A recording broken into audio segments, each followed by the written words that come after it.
gagne. Maintenant, c'est pas parce qu'on change un président ou qu'il y a un président qui arrive que tout est bouleversé en une semaine. Donc, je reste confiant dans les équipes qui sont en place.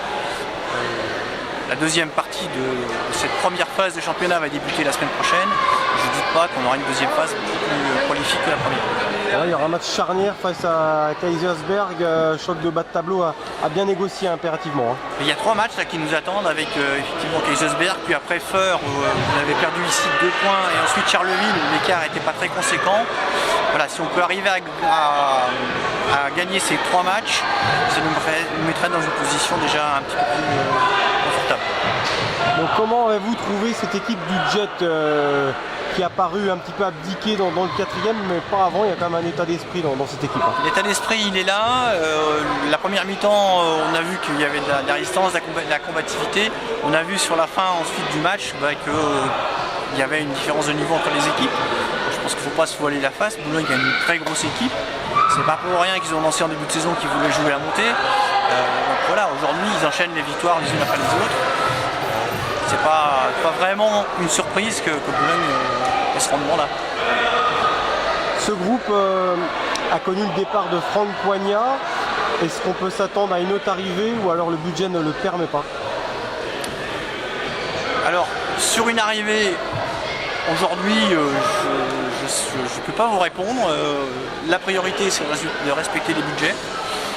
Donc, si on trouve éventuellement un joueur qui est dans nos budgets, ce qui n'est pas simple, et qui convienne aux besoins de l'équipe, pourquoi pas? La porte n'est pas fermée, mais je dirais les contraintes sont fortes.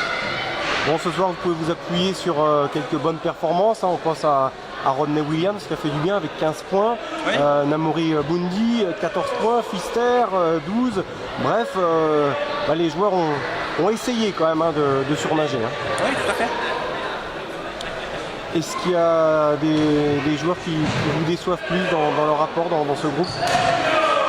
Moi je peux me juger qu'un état d'esprit pour l'instant. Je ne suis pas suffisamment averti au niveau du basket pour me permettre de juger les performances des joueurs.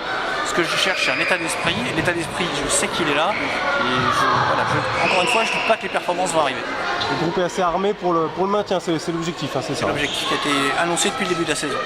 Enfin, est-ce qu'il y a moyen de miser sur la formation, injecter plus de jeunes à ce groupe, même si on sait que la N1 est très exigeant au niveau du niveau. Hein. Aujourd'hui, on en est loin, il y a un travail de fond à faire, à accomplir. Il faudra plusieurs années pour arriver à pouvoir avoir un vivier de jeunes qui soit potentiellement apte à gravir les échelons. Voilà, c'est un travail qu'on va engager. Après, il faut être conscient que ça ne va pas se faire en 2 ans.